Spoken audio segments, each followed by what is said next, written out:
And I want to welcome you today to week 2 of Celebrate 21, where we're talking all about building your brand. So today's top producer panel is about elevating your personal brand.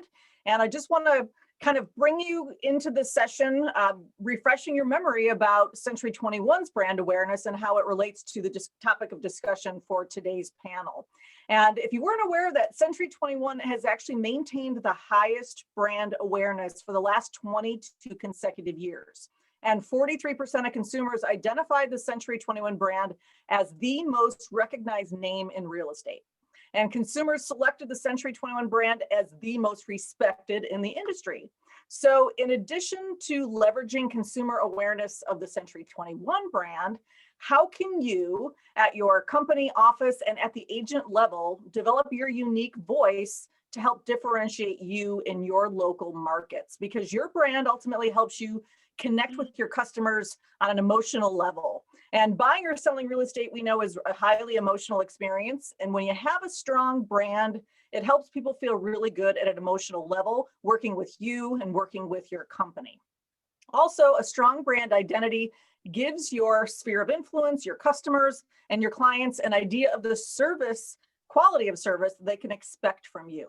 It helps you build that trust and establishes your level of credibility, your professionalism, expertise, and of course, your unique value proposition, which also incorporates a lot of your personality as well. And so today we have a great panel of brokers, agents that are all going to talk about developing a brand. So let's go ahead and welcome our 3 panelists. If they wouldn't mind all turning on their cameras, that would be wonderful. We have Adam Oberski from Century 21 Karn and Oberski in Northville, Michigan. Megan Hill Mitchell's joining us from Century 21 Signature Real Estate in Urbandale, Iowa, and Jerry Cebulski with Century 21 Albertson in Southold, New York. So they all bring some really unique perspectives to the topic of branding. And so that is going to be the focus of the entire week 2 of Celebrate 21. So we're going to go around and ask them some questions.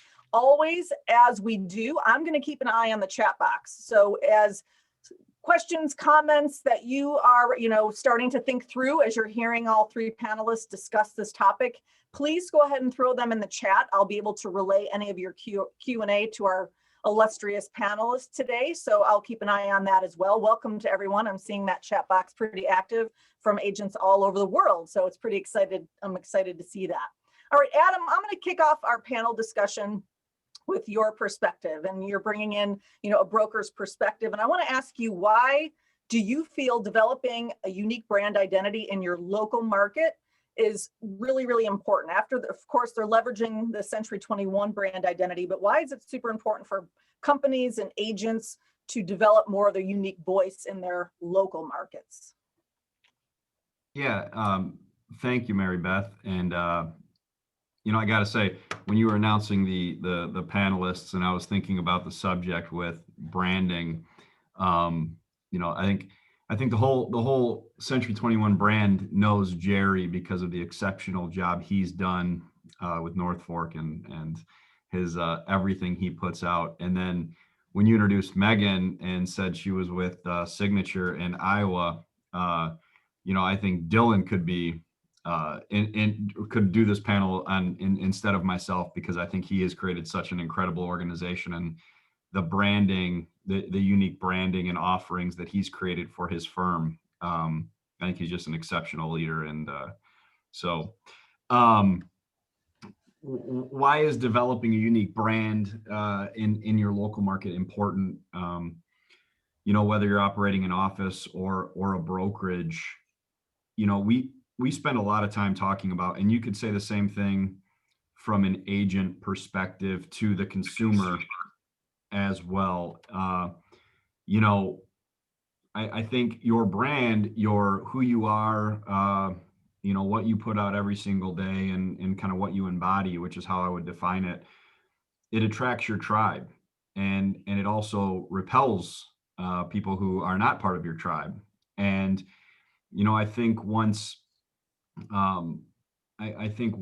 you're very clear on who you are, who you want your organization to be, or how you want to run your business, and you start creating an image around that, it's like a magnet, and it's an incredible tool once you find the beat that you're going to be marching to. So that's why it's so important, because like attracts like.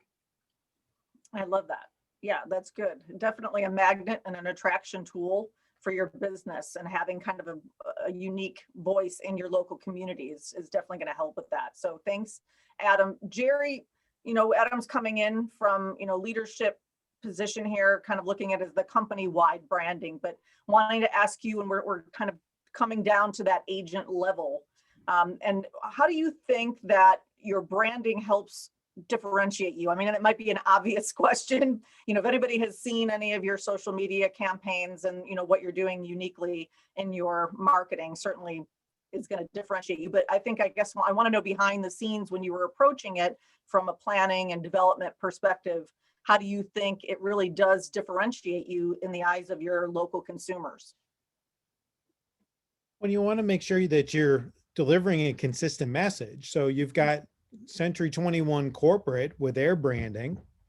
You've also got your local brokerage, and then you get your personal brand. So you want to weave all those different stories together.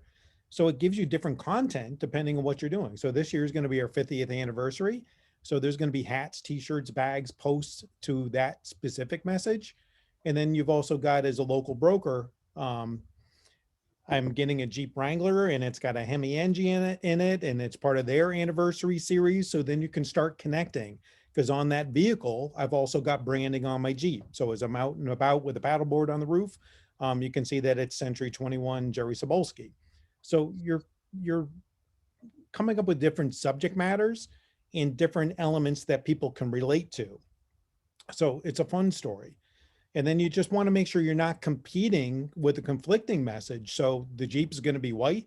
It's got gold accents as that special edition with a black interior. And what do we got for Century 21? Black, white, and gold. It's even relentless gold. So it's just pulling all those different talking points together. So you're coming up with something that people can engage with, if they're interested in hearing your story, and then seeing what the subject is. Because at the end of all of this, you have to teach them something they didn't already know.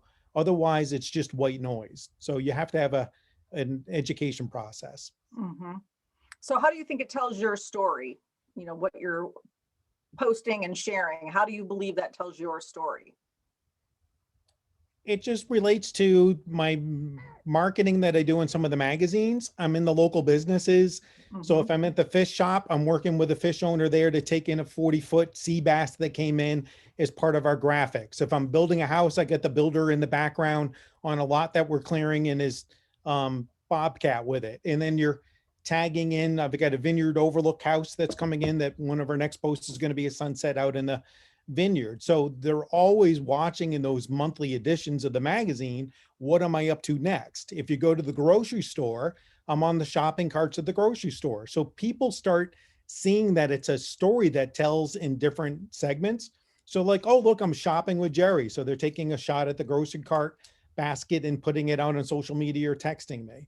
Or they're watching to see what the next ads are going to be. So most people are saying with a magazine, when the new issue comes out, the first thing they're doing is flipping through to see what I'm up to next. So that's the fun part, but they're learning, like with the edition for this year about new construction, is we've got 8 or 9 different projects in development right now. So it's what people are looking for, is modern homes with nice finishes, finished basements, pools in the backyard, and no maintenance. So all those things are all coming in from 2020 into the pipeline this year. So how can we tell Instagram stories based around that subject matter? How can we do our social media ads campaigns that are relating into those houses? So it just starts to weave everything, as I said. Mm-hmm.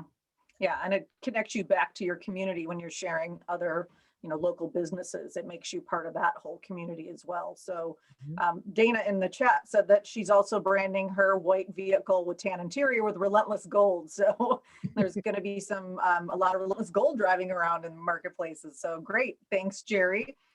Megan, let's talk to you. And I want you to tell us a little bit about the process that you went through to start developing your brand identity. So can you talk to us about, how you approached it? Did you hire a professional? What was the process of learning about yourself to kind of create your unique voice? Yes, absolutely. So it was probably about a year ago that I just was feeling this need to sort of elevate my brand, or really just be consistent with it. I wanted something more than just a new logo. I felt like, our marketing and our stuff was just kind of hodgepodge, like we had some bags or some cups and they're blue because I liked that color, but did that really mean anything to me? No, not really. So the first step was deciding to hire a professional for the process. So it actually was a client of ours who has her own design business. And I really felt like I was really liking what she was putting out on social media, and also wanted to help her out because she was new in the business. And so I hired her to kind of come on for this branding project, not really knowing what it all had to entail. But she comes in and she started with this discovery process, and she had the pricing all kind of broken down. And this discovery process was kind of a big chunk of the amount for the invoice. And I kind of was thinking like, gosh, why do we really need to do that? But decided to go for it. And I'm so glad I did, because she asked so many questions about, who's your ideal client? What do you want to communicate to your clients, but also to the public? And I love what you said, Adam, about marketing. It really attracts your tribe and it repels the people that you don't necessarily want. So I really feel like that was an important part of the process. And completing the survey really just, when you're answering the questions, I'm like, how's this really going to tie into it? But she nailed it, I feel like. It was important to use the Century 21 colors, but then we also added like this pop of pink. So I don't know if you can see on my chair, but I have this little pink chair. So we have black and white, the Relentless Gold. We have these little pops of pink. And then the designer who did our office kind of took it a little bit further and did the wall on the back. But I feel like the discovery process was super important, and one that I was probably going to skip if I didn't think too much about it. So.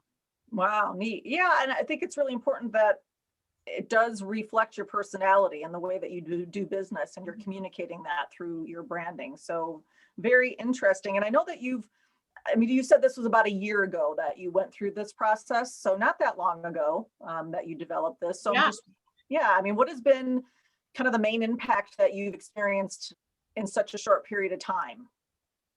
I really feel like just not the recognition for me, but the recognition of the brand within the community. So I have people say to me all the time, oh my gosh, I really love your branding. I love the new stuff. We do like a weekly Facebook Live, which is tied into the brand. And so people see that consistently as well. But probably one of the best success stories is just several weeks ago, a gal reached out to me. She had sent me an email. She'd found me on Facebook and she said, hey, I really, really like your branding. I think, everything looks really sharp, and, I've been following you and I like what you do. And she's like, I want to get into real estate. And so I met with her, and then she actually just signed on last week. So that was kind of fun. That was, how that all started. Yeah, that attraction tool is working there. There you go. Great. Well, thanks, Megan. We're going to obviously come back to you with more questions, but kind of circle back. I'm sorry. Go ahead, Jerry. Did you want to say something? Yeah, another element that came in when I was creating my branding and pulling that story together also is if you take all your assets and put them out on a table, so your print, your media, your social media, all of those pieces, what story to a stranger that's not seen it would they say? Who are you? What do you represent? What is your emulation of all those assets? And then pull that stuff together so that if you're missing some elements of what you think you're doing that's not coming or translating, you can tweak your message to that point. I've got a builder that's working with me now that's saying I need to get a better social media presence and branding put together. So I'm actually consulting with him on some of the projects that we're doing to create his own message, and it's going to dovetail in with what I'm doing. So I'm coming in as the real estate agent and designer for these, and he's coming in as the builder to tell that story out, it's going to be two separate messages, but you would never know. They're going to be cohesive, but separate. There's not going to be agency branding in between, but there will be common storytelling tools. So you can create that tribe, as Adam's talking about, just by coordinating some of these little element pieces. Thanks, Jerry, for sharing that. That's great. And Megan, just to let you know in the chat, if you want to go into the chat, somebody's asking if you would be willing to share the info of who helped you with your branding. Oh my So goodness, if you wanna absolutely. give her a bit of a plug. If you want to put that in the chat, that would be great. And I'll just keep an eye on that. Okay. So Adam, circling back to you, I just want to talk to you about really the process that you went through, with your company when you are incorporating certainly the Century 21 brand awareness with your company's unique value proposition. How did you go through the process of being able to make that align? How did it really speak the unique voice that you wanted your company to communicate to your community and to your clients and customers and consumers in general? So can you kind of walk us through your thought process when you were getting into this project? Yeah. So these things are they're sophisticated conversations, and but I think that for entrepreneurs, which I think the real estate communities are some of the most resilient, open-minded, big thinkers. I think they're some of the best business professionals on the planet, and there's so much that goes into this. I was part of the Ascend program that Realogy hosts. Mhm. And as part of that program, you spend a lot of time in reflection and a lot of think time, we call it, to look at your organization and kind of decide who are we, what do we stand for, what are our goals, where do we want to go. And I think you have to look at, in our case, we're a 75-year-old brand. What got us here? And you have to take all of that and look at, where do we want to be? Okay, based on all that. And what's the reality of who we are? There's who we think we are, and then there's, who we really are. And part of us, like, we have to build our culture and our operations around that brand as well. So you can't just have the external advertising output, which is, I think we can sometimes mistake branding as just that. I think it's the overall package. I've gotten to know Jerry over the years, and Jerry lives his brand. And then he's an exceptional, I tell everybody, look, if in our organization, they're the CEO of their own company, and everything we do on a day-to-day basis, I think we all lose sight of this. And one big takeaway I think we could have is everything we do on a daily basis, we all take it for granted as if we're doing our job. Okay. But I'm going to tell you that darn near everything you do on a daily basis, Megan, and so many others, is a marketable event. And it would add value to the brand for the consumers to see that. So with Century 21, going back to your question, with Century 21, the huge advantage that the entire Century 21 population has is consumers. Like, I'm coached by Mike Ferry, and he always says to me, franchising works, because consumers feel comfortable us having the ability to check the box that it's a trusted brand like Century 21. Okay. And then locally, we're a 75-year-old organization. So our realtors have the advantage of, oh, I know Curran and Oberski, or Curran and Johnson, or Curran and Christie, or one of the other names we have. So the brand that Bob Curran has created and continues to create for so many years, and now that I'm creating and continuing on, we build it and we pay attention to how can we best build that to attract the consumers and support the communities, but also be something that our entrepreneurs can go out and leverage, because our branding is only going to go so deep to the consumer level. We like to give them the flexibility to go out, and the same way that we use the Century 21 brand, they use the Kern and Oberski brand and the Century 21 brand in their own messaging to go out and deploy. Yeah, it is a whole different additional layer to their business, from, the level that they are having that direct contact with consumers all the way up through Kern and Oberski, all the way up through Century 21. So they have the benefit of being able to really step off those foundational points to create their own unique voice. So kind of exciting and really challenge to those agents that don't have a unique voice and maybe aren't telling their own individual story, that you have a place to start. You have a really rock solid foundation between your brand and your brokerage to be able to help catapult you into having that unique voice. And if you don't have it, people aren't going to be hearing what you're there to provide and the connections that you have. So really, really. Mary Beth, I think the other thing to point out is that it's I think with so many of the organizations in the Century 21 system, agents, there's an appropriate time for you to really lean into this concept and lean into your business's brand and what you're putting out. But I also think that it's important that, I look at it as it's important that me as a broker or whether you're running an office or a company,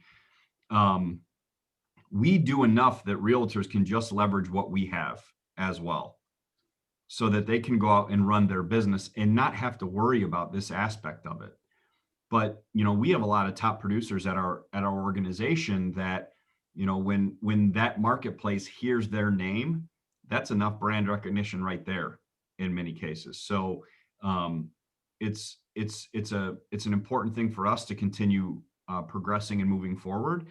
But it's an important piece that we have the Century 21 piece. Okay, how are we leveraging that locally to bolster our realtors' names in those communities where our top producers currently reside? Mm-hmm. Yeah, absolutely. All right, great.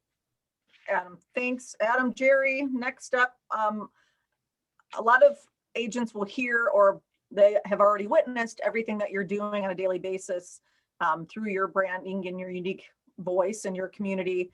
And naturally we get the question is, how do you balance just the whirlwind of your business, your daily activities? You're growing your business, you have a lot of brand identity, it is that attraction tool. So how are you able to really balance that whirlwind with those priority activities that are helping drive your actual business? So how do agents not become intimidated by seeing what you're doing and thinking, I don't know if I'd have the time to do that?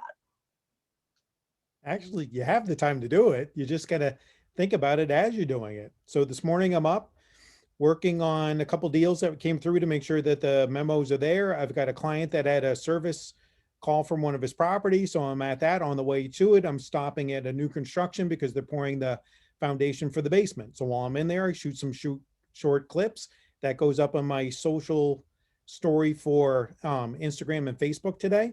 Talk about ordering a new basement floor. And then I take some longer clips in the B-roll. So later on, I can go into my Instagram reels and do some stories about how a house is constructed and what you're looking for.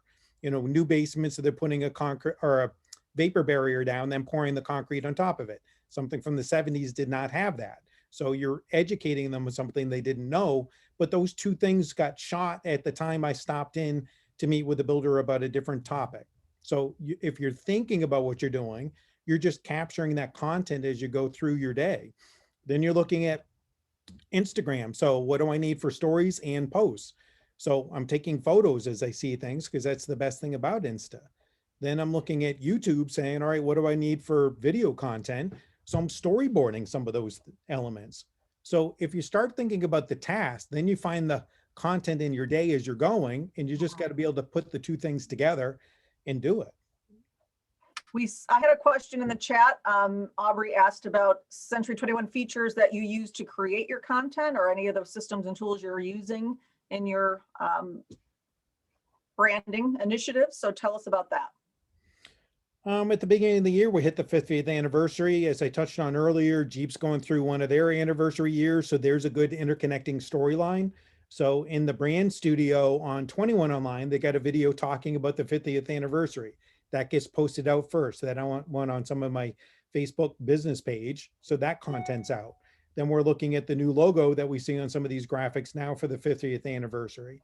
So I've already got some t-shirts set up, so that will work in some of my outfits. So if I'm out during the day at the coffee shop, I'm taking a shot in those elements with some of those t-shirts connected to it, that it becomes a tagline for my descriptions on those posts. Backpacks are out there, so I get some of the pins tied in on the backpack if I'm doing a consultation. So you're just looking at how can you take the individual items that are available to us and incorporate it in your daily task and then capture those stories. 21 promo shop for all the materials. All these elements are in there. So pick some of it up and then plan for it. And as we've all talked about with branding, you just don't go out and do it for the day. You've got to go in, come up with your plan, your storyboard. What are you going to say? How are you going to say it? Put that legwork in that we all want to skip. And then when it comes back to producing the content, it's second nature because you've already got a sense of what you're doing. While the phone calls are coming, the texts are happening, somebody's late for an appointment, threw your schedule off. Like today, I knew I was doing this today, got up, got dressed for what was going on, then realized shirt that I had on did not go with this backdrop, had to do a quick wardrobe change. So it gets you thinking that way, going, how does this dude do that? But it's just, you're thinking in that element. So it's just like anything else. It's brain power, muscle habits that you just start thinking about stuff commonly. So it's not the work it is in the beginning. I can tell you, when I first started this with Instagram stories for 24 hours, who's got the time for that?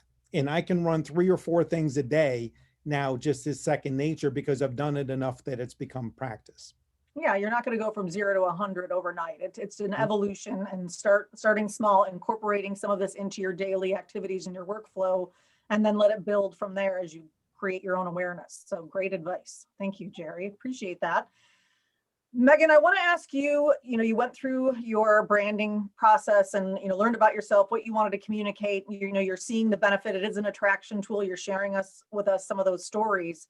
And tell us a little bit about how it's impacted and elevated really your overall confidence as you're approaching your business every single day, having really a distinct look and a branding and a feel that people are reacting to. How has it impacted just your overall confidence? I feel like my confidence in marketing in general has just been completely boosted in that I know it's good stuff. I know it's consistent. I know it looks good, and I know people see it and recognize who it is or what it is. So just having I know one of the questions that somebody had asked about features that we use to create content.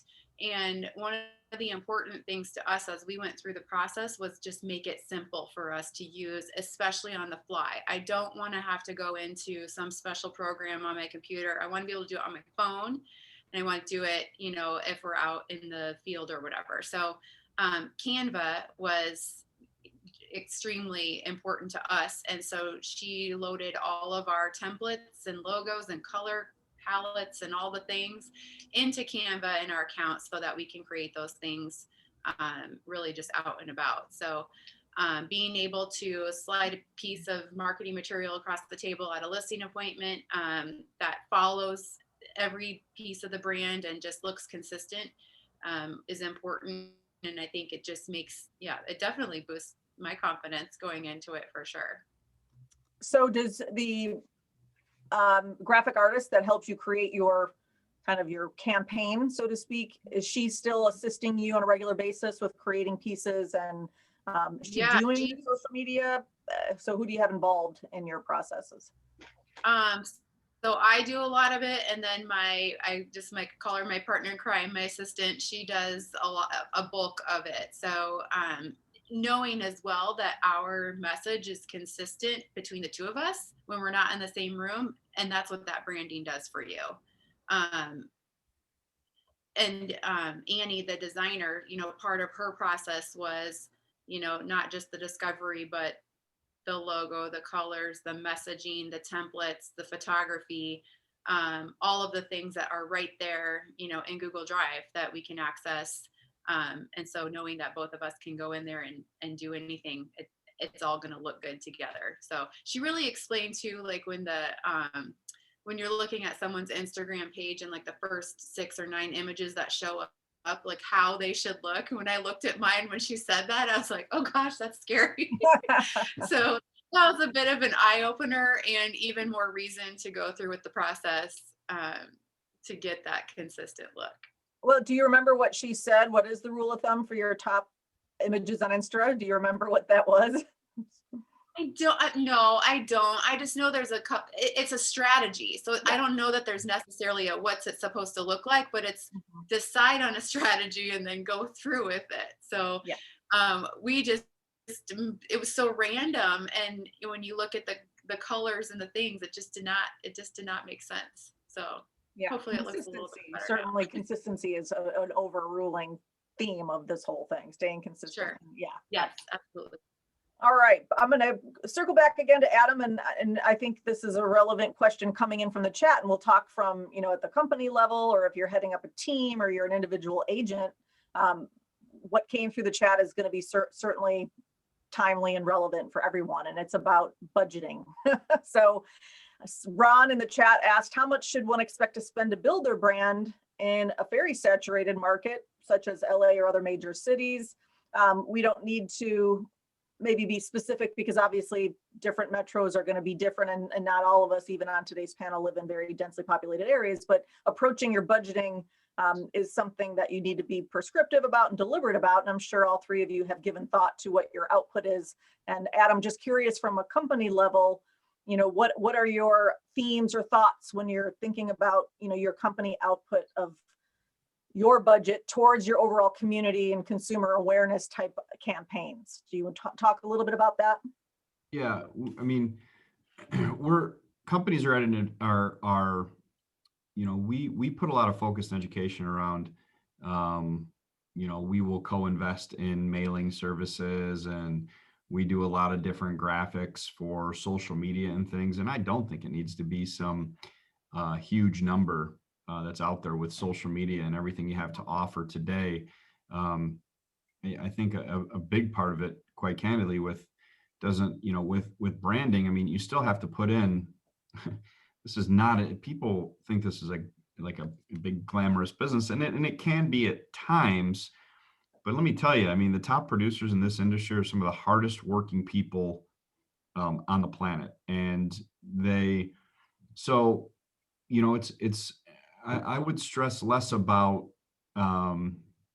establishing a brand in a saturated market as I would, going out and meeting as many people as possible in whatever fashion you live your life. You need to be shaking a lot. Well, don't shake hands right now, but you need to go out and introduce yourself to as many people as possible. And then with social media, I mean, there's some very cost-effective ways of doing that, and find a way to tell a story that tugs on the heartstring of your tribe. And trust me that if you put in the work, they will come to you. I mean, it will create an attraction vehicle as a result. So, but general rule of thumb for agents, as they're growing their business, I don't love agents spending a ton of money out of the gates before they have income or revenue coming into their business. But once there's revenue coming in and we can create some predictability on their balance sheet, then I like to see 10% going out to marketing and advertising in whatever fashion makes the most sense to them. Great. Well, thank you. And I was also going to ask you, I wanted to pull that question in from the chat, but you talked about the history of your company in your community, as well as Century 21 and the story that it tells to your local communities and how consumers perceive you, because you said that you need to find out really what is the perception right now, not really what you want to say, but what is the current perception. So I wanted to know really what is your company's angle on how you would like the public of your area and consumers to perceive you. So maybe let us a little bit behind the scenes of the story that you're trying to tell and how you would like your community to perceive your company and your agents. So maybe share a little bit more specifics about that with us. Yeah, so every day at every one of our offices, there's a learning opportunity. So right now they're all hybrid. So a lot of people are on Zoom, a lot of people are in the office. I should say almost every single day in every single office, there's an opportunity. But we always say, like, you could come into our offices, and if you really wanted to, it'd be like you could sit through real estate reality TV all day on Zoom and learn, because our agents, our leadership team, others, we're bringing in guests, are doing education. And on our social media, we're documenting a lot of that because we want to create an image among our colleagues, our peers, and consumers that we are a highly involved, highly educated, hardworking group of professionals serving the Metro Detroit real estate community. And that our leadership team and our staffing works very hard every day to bolster our agents' success. And that's the image that we try to put out from a brand perspective. But then we run commercials in the marketplaces that we serve. We do mailers, et cetera. And our commercials have all been, they close with "We are Century 21 Kern and Oberski." And we talk about current times. We talk about what's going on in the community, in the overall marketplace. We kind of give flashes of education and those things, but we also talk about, being the top performers in the marketplaces that we serve. So, tested, trusted, proven. We like to be a place that consumers can come and feel comfortable transacting real estate because of our long-standing reputation and efforts in the communities that we serve. Mhm.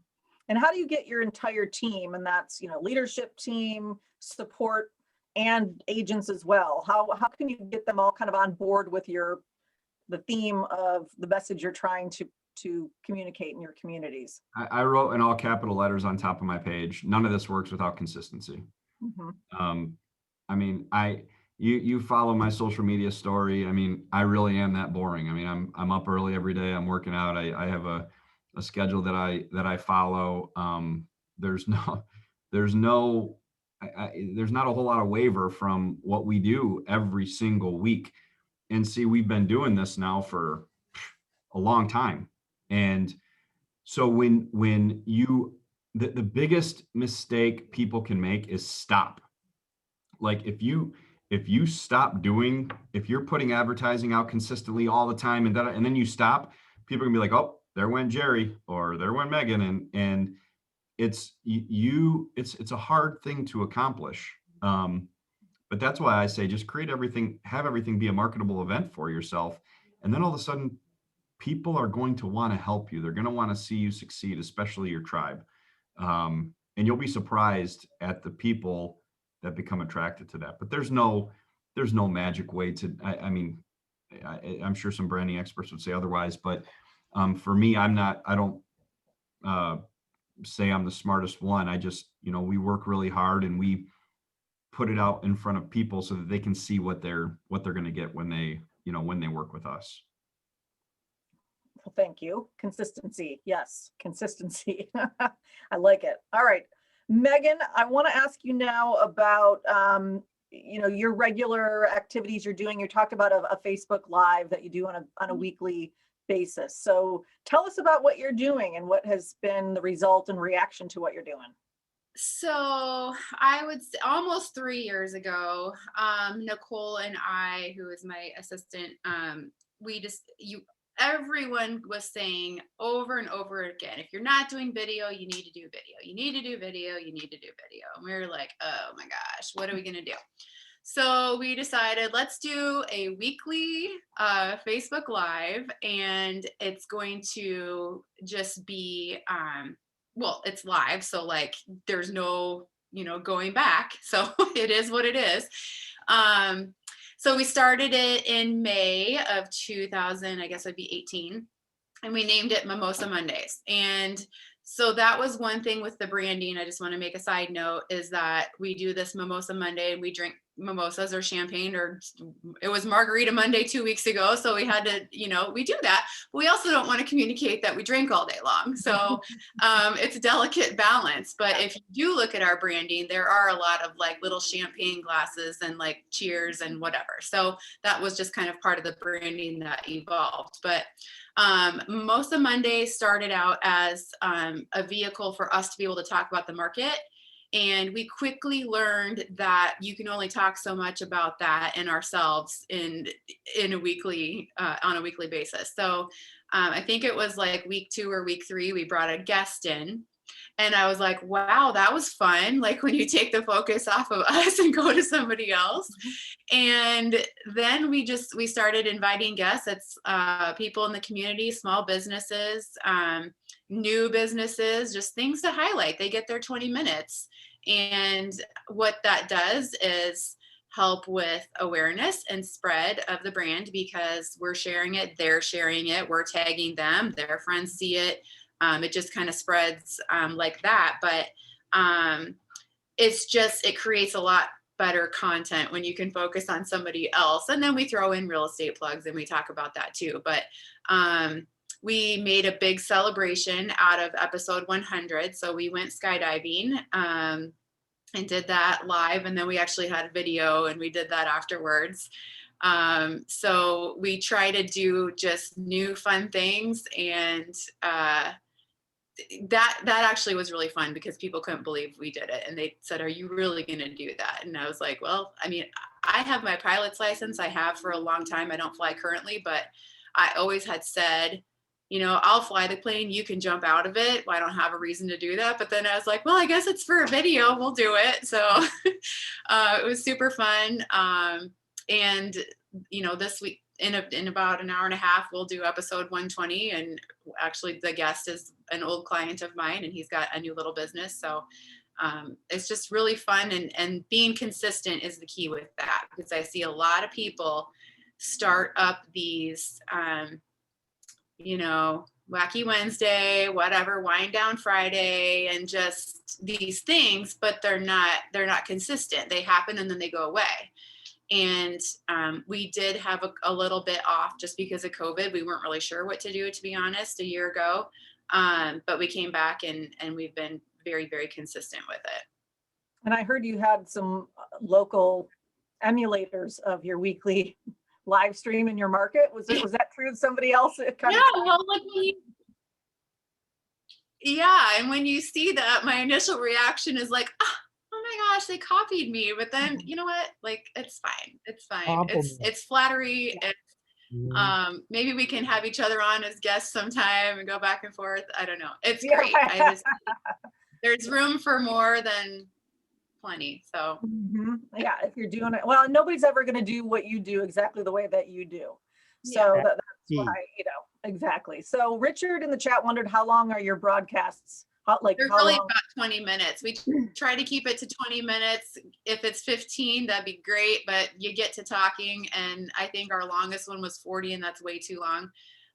But guests are very nervous if they're not used to being on camera or video. And then by the end, they're like, oh my gosh, that's it. That was fun, So we really try to keep it to about 20 minutes or less. And we go wherever. So sometimes it's here in our office.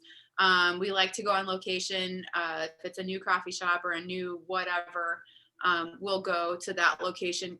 We have to be very mindful of sound. If it's loud, and if you wanted to take it a step further, and we did it and recorded it and edited it and used mics and all that stuff, we could do that. And some people do, but ours is just more raw, and it makes it easy and able to keep doing it. So as for the short amount of time that stuff is on social media and then you're on to the next, we figured that the live video was a good way for us to keep consistent with what we're doing. So give us your website address if people want to go and check out Mimosa Mondays and everything you're doing. I see you jump out of an airplane. Where should they go? Yeah, I think that episode is on there. So it's just 515realtor.com. And there is a tab for Mimosa Monday. So we try to upload our more recent or favorite episodes. to that website. And then social media is all 515 Realtor as well. So Awesome. yeah, check it out. All right. Great. Everybody's going to go check that out. Love it. And all right, Jerry, back to you. You talked about loving Instagram. Is that your most favorite platform, or where do you feel you get the most organic interaction right now?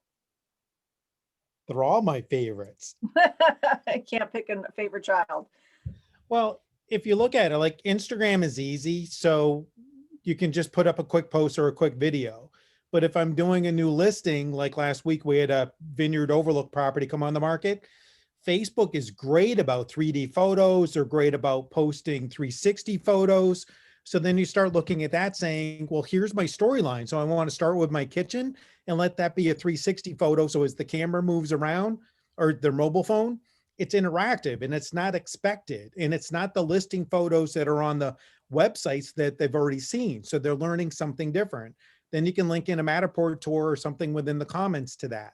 And then I'll take something similar to that, like a photo out in the vineyard with my fork over the shoulder for the North Fork, and post that on the Instagram. So the two are speaking to each other for the same house, but I'm using each channel's strengths and weaknesses in their own elements with that common story. So a key piece is we need to provide leadership, and we need to be answering a question or solving a need. So all of those content elements are all coming in, answering those basic questions. If I put this up, what have they learned that they didn't already know by seeing it on a website? And then that's where the creativity comes in.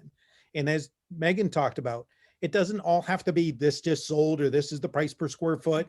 Make it fun, because if they see fun, they want to work with fun people. And they assume by default, we must know what we're doing if we have our job, otherwise we'd be fired from it. So we don't need to brag about our market statistics. That comes in once they engage with you at the property or reach out to you on the phone. So it just providing that pathway for how you're going to lead those conversations and provide those simple solutions.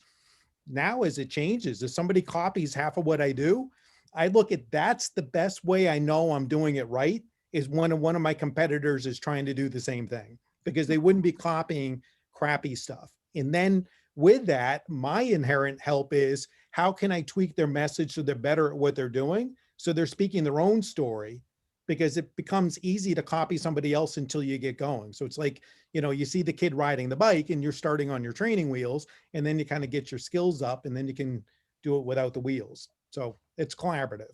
Mm-hmm. Nobody's taking business away from me by doing all this.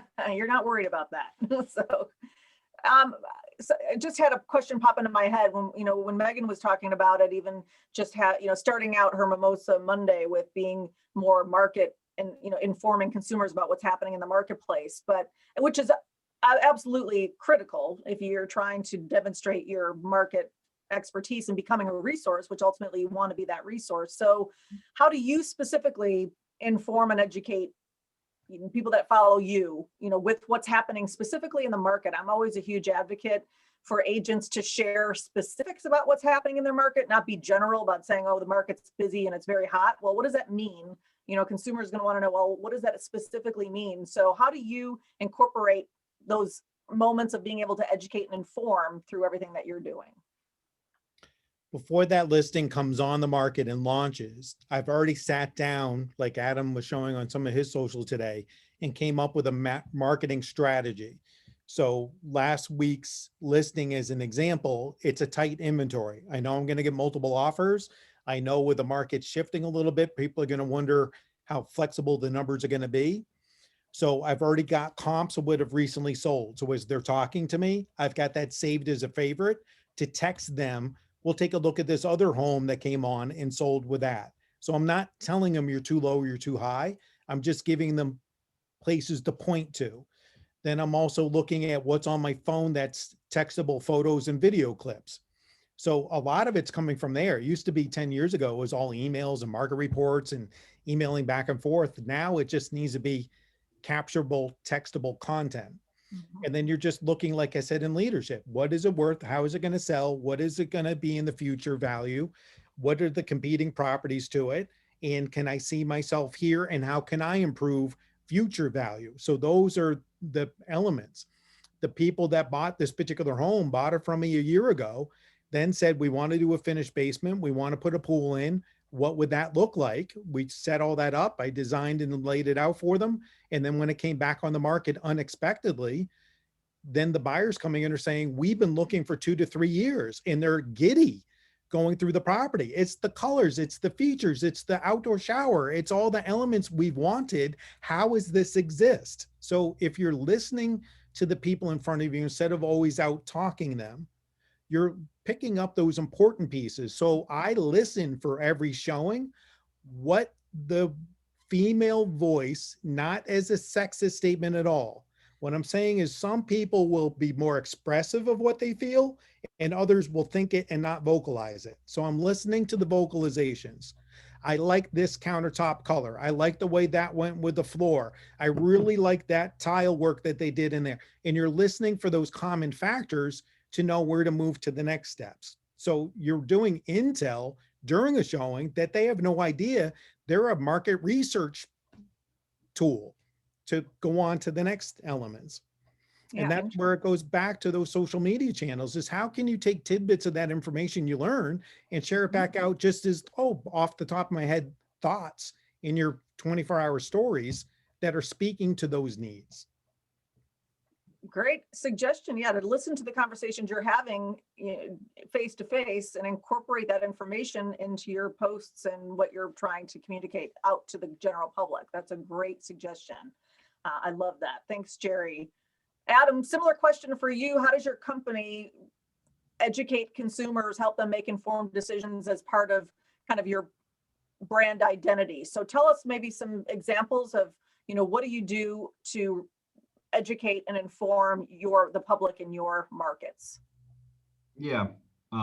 So we do monthly market stats. And I think, this could be something that agents lean into individually as well. It's a simple way to become the information hub.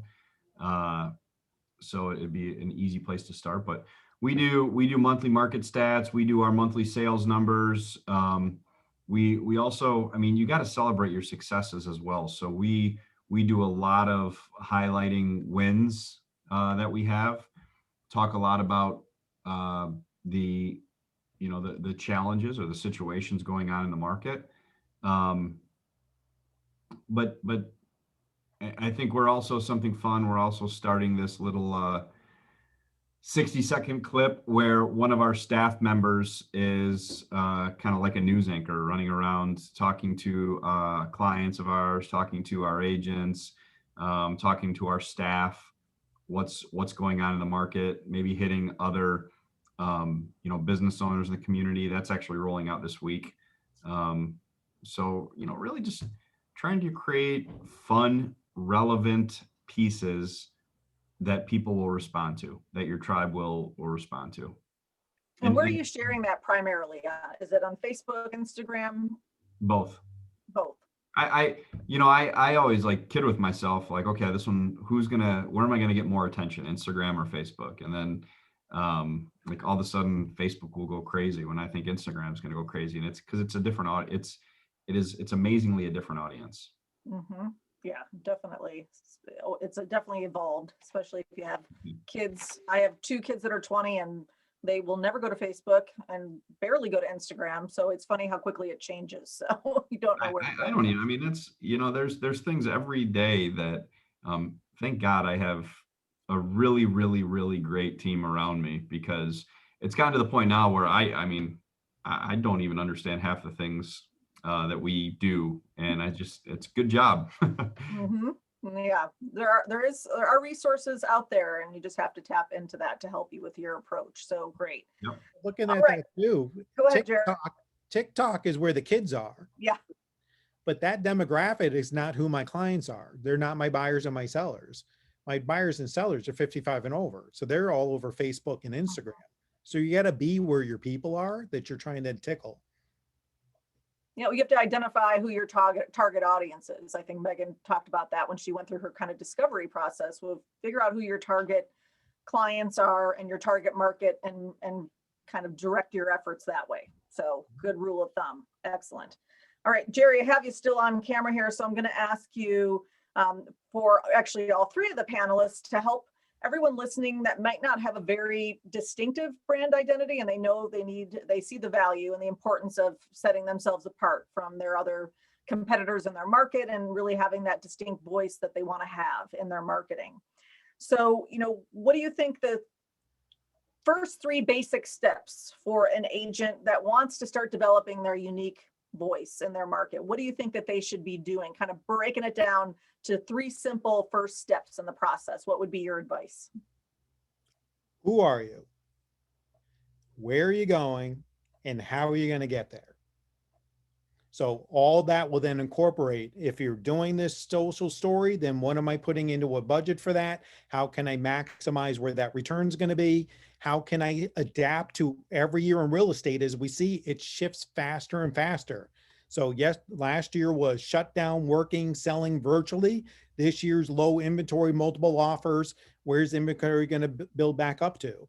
If you have that confidence in that leadership with those three questions answered, all these market conditions just become the new twists and turns as you move forward.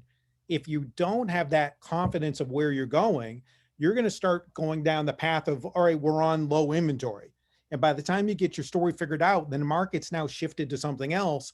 And now your plan's way out of whack. So you just kind of want to come up with that specific direction. As everybody's talked here, they've sat down to come up with, how can I do video if it's something I need to do? And then they instituted a plan and then executed on it. I can't say enough how important planning before execution is to this key. And then it evolves over time. This isn't something I came up with instantly. It's something that grew, that I said in the chat, they talked quickly about what are the guidelines with the state and NAR. So I went to the New York State Association of Realtors for branding and marketing advertising guidelines. What can I say and what can I not say? In that, it said on my vehicle branding, I had to say who the brokerage was, Century 21, the broker's phone number and contact information, my name as my full name, Gerald Cebulski, everybody knows me as Jerry, and my contact information.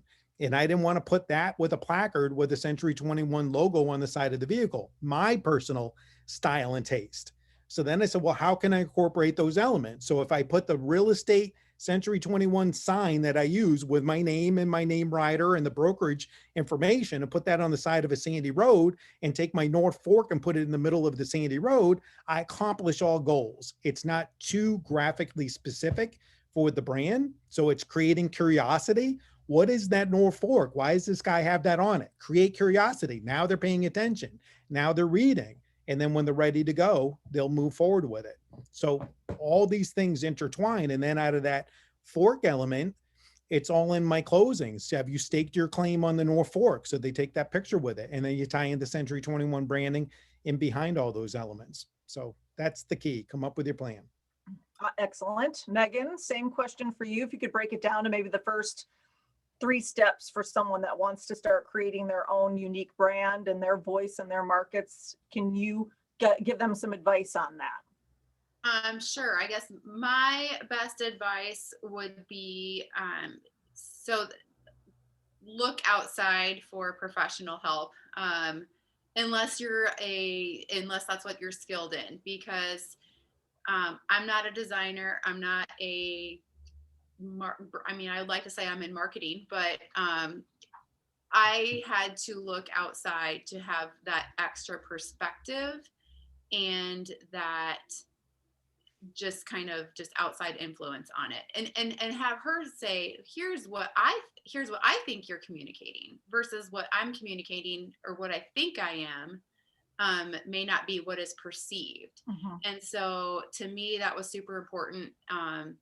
And then don't go spend $2,000 or $5,000 or $10,000 or $12,000 on marketing if you're not going to be consistent about it. So having a plan, and I think, Jerry mentioned that, but having a plan to be consistent on the platforms that you're going to use. So somebody may come to you and say, okay, you've got to do this many posts on this platform and this many posts on this, and then you have to do this.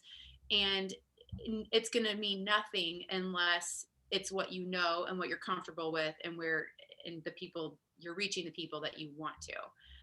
So part of our designers process was a follow-up meeting, like, here's everything that we gave you. Now, what are you doing? What do you need help with? And do you want me, she would go to the extra mile to do like a schedule or something like that, but we're able to use it. So I think I only gave you 2, but I think that those are super important. Very, yes. So Yeah. I'll stop there. No, I appreciate that. Yeah, sometimes people just want to break it down to the first step. Second step's good. Excellent. Adam, finishing up with you, same question. So what is your advice for a starting point for agents or companies, brokers, anyone that really wants to create their unique brand identity? What would be your best practice? Yeah, I'll go back to what I said earlier. I mean, we are the CEO.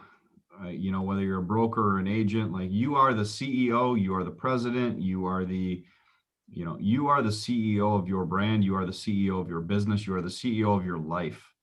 And I think for all of those things, I think recognizing that is step one, and truly recognizing that is step one.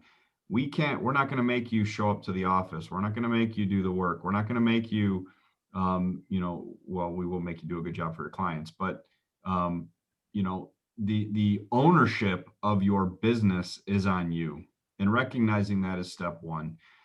And then step two is, take the time to sit down and define what you want those things to look like. What do you want your life to look like? Who do you want to be perceived as by your family, by your consumers, by the general public, by your company? Define those things. What do you want your business to look like? And in a perfect world, 3 years from now, 5 years from now, 10 years from now, 20 years from now, what does your real estate company look like that you're running? As a broker or an agent. I'm speaking specifically for agents right now, but same is true for broker. And then the other thing I'd say is simplify the rollout of it too. Is like, I like those big desk calendars that the mortgage companies and the titles companies hand out, and grab a blank one of those and sit down and write out, what is my plan for this year? And don't just write it out and lose it. Write it out and deploy it. Because if you fast forward to the end of the year and you can say to yourself, if I do these things, I will get results. There's no question about it. The problem we have is we'll lay out this plan and we'll do a fifth of it and then stop. And the key is to build a plan that you can get behind with your brand. It will motivate you to do the things, and then go do it, and keep it simple. Excellent. I love that. Well, that was a great way to kind of summarize this great conversation. I want to just take a second to thank our 3 panelists for sitting down with us to have a conversation all about their unique experiences and their best practices on developing their branding at the company level. And then, of course, at their agent level, some of their initiatives they are sharing with us. Certainly go and follow them on social media if you want to take a look and see how they're communicating their unique voices in their marketplaces. So thanks again to Adam, Jerry, and Megan for being on our panel today. Appreciate that. And just want to remind everybody what's coming up for the rest of this week in Celebrate 21. Actually, at 3 o'clock today, we have another session about branding, telling your brand story to stand out and shine. If you want to go in and take a look at that session, Steve Patronelli from BombBomb, he's the Chief Marketing Officer from BombBomb. He will be our speaker from 3 to 4:30 today. So we're going to keep on this focus of branding throughout the entire week. So make sure that you go over to the Celebrate 21 website so that you can kind of look at our content for the rest of the week and then the rest of March, and be able to RSVP to any of those sessions that really speak to you. Awesome. Well, thanks again to our panelists, for everybody who attended today. I'm looking forward to seeing you in some future sessions. Everybody have a great rest of your day, and we will see you soon. Take care. Thanks, everybody. Thank you. Thank you.